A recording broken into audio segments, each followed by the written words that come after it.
Hello बच्चों, Priyanka Sahu classes में आप सभी का स्वागत है। आज हम स्टार्ट करने जा रहे हैं इस वीडियो में लॉ ऑफ वेरिएबल प्रोपोर्शंस क्या होता है। ठीक है, तो इसमें हम पढ़ेंगे आपका शॉर्ट रन के थ्रू हम कितना फैक्टर ऑफ प्रोडक्शंस को चेंज कर सकते हैं। ठीक है, क्या है आइए देखते हैं। Law of variable proportion state that as we increase quantity of only one input keeping other inputs fix. इसमें क्या होता है, लॉ ऑफ वेरिएबल प्रोपोर्शंस में एक इनपुट को क्या करेंगे, इंक्रीज करेंगे, बाकी सारे इनपुट्स को फिक्स्ड रहने देंगे। Total product initially increases at increasing rate. जो टीपी होगा आपका बढ़ेगा इंक्रीजिंग रेट से, देन एट ए डिक्रीजिंग रेट, फिर इसके बाद बढ़ेगा लेकिन डिमिनिशिंग रेट से। ठीक है, finally at A negative rate, फिर आपका निगेटिव रेट पे आ जाएगा। इसको हम क्या बोलते हैं, लॉ ऑफ रिटर्न बोलते हैं, law of return two factor बोलते हैं, रिटर्न टू वेरिएबल फैक्टर बोलते हैं। इसके कुछ अजप्शंस होते हैं। Law of variable proportion always operate in short term, ये केवल शॉर्ट टर्म में ही ऑपरेट किया जाता है, लॉन्ग टर्म में ऑपरेट नहीं किया जाता है। This law apply to field of production only, ये केवल प्रोडक्शन के फील्ड में अप्लाई किया जाता है और किसी फील्ड में अप्लाई नहीं किया जाता है। The effect of change in output due to change in variable factor can be easily determined. जो आउटपुट का इफेक्ट चेंज होता है किसके द्वारा, वेरिएबल फैक्टर के चेंज होने के द्वारा। It is assume that all variable factor are equally efficient, ये हम अज्यूम करते हैं, ये मानते हैं कि जो जितने भी वेरिएबल फैक्टर है वो सब इक्वली इफिशियंट होते हैं। Next, the state of technology is assume to be constant during the operation of this law. इसमें हम अज्यूम करते हैं जो टेक्नोलॉजी है उसको हम कांस्टेंट मानते हैं, उसको चेंज नहीं करते, उसको घटाते बढ़ाते नहीं है। इसको हम टेबल के थ्रू और आसानी से समझेंगे। देखिए इसमें क्या है, ये आपका वेरिएबल फैक्टर हो गया, ये आपका टीपी हो गया और ये एमपी हो गया। देखो टीपी क्या कर रहे हैं हम, यहाँ पे क्या हो रहा है, टीपी आपका देखो अगर एक वेरिएबल फैक्टर एक से 2 हो रहा है तो टीपी आपका बढ़ रहा है। ठीक है, टोटल प्रोडक्शन बढ़ रहा है, मार्जिनल प्रोडक्शन भी इंक्रीज हो रहा है, ये इंक्रीजिंग रेट से हो रहा है। देखो कैसे, यहाँ पे क्या हो रहा है, अगर आप टीपी बढ़ा रहे हो तो यहाँ पे टीपी आपका बढ़ रहा है। ठीक है, वेरिएबल फैक्टर को बढ़ा रहे हो तो टीपी बढ़ रहा है, एमपी भी क्या हो रहा है, बढ़ रहा है। तो हम इसको क्या बोलेंगे, इंक्रीजिंग रिटर्न्स टू फैक्टर बोलते हैं।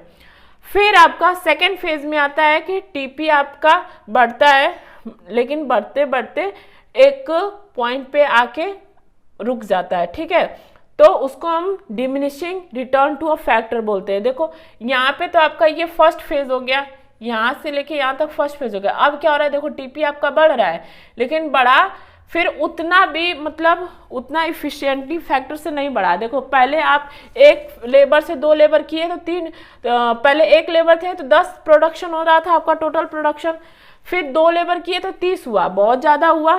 तीसरा किए तो 45 हुआ, बढ़ा लेकिन उस क्या बोलते हैं उस कंडीशन से नहीं बढ़ा। फिर इसके बाद 4 लेबर किए तो 52 ही रहा, 52 फिर बढ़ा।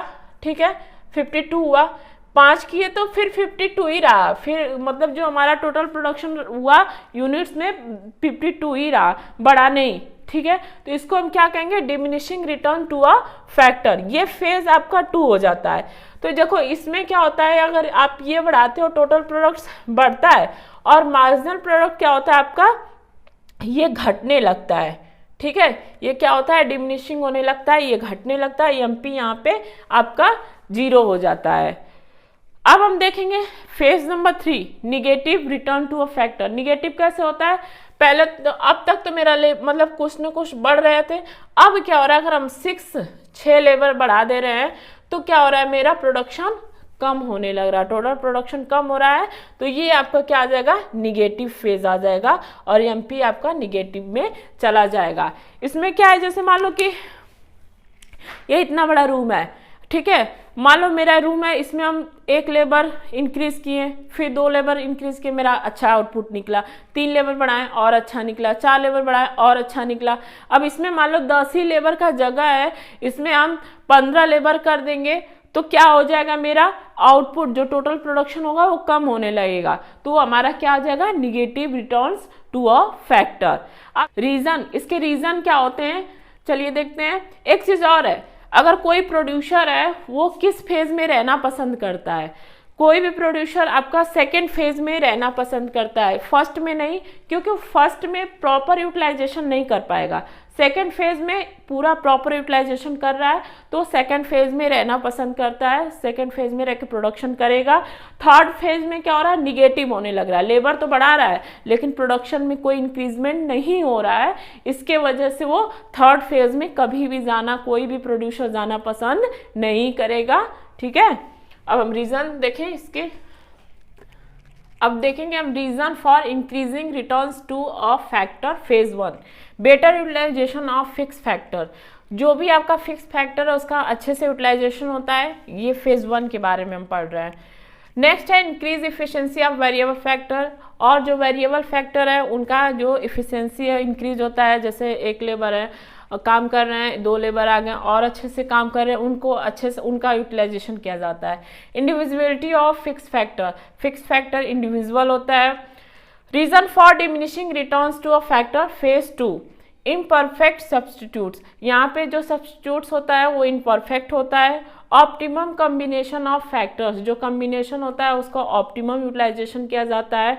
Reason for negative returns to a factor phase 3, limitation of fix factor, जो फिक्स्ड फैक्टर होता है उसका लिमिटेशन होता है, उसको कितना ज़्यादा आप तुरंत बढ़ा सकते हो, क्योंकि शॉर्ट रन के लिए हम पढ़ रहे हैं तो आपको पता है कि शॉर्ट रन में मतलब फिक्स फैक्टर को ज़्यादा इंक्रीज हम नहीं कर पाते हैं, इंक्रीज ही नहीं कर पाते हैं। Poor coordination between variable and fix factor, जो कोऑर्डिनेशन होता है पुअर होता है वेरिएबल और फिक्स फैक्टर के बीच में।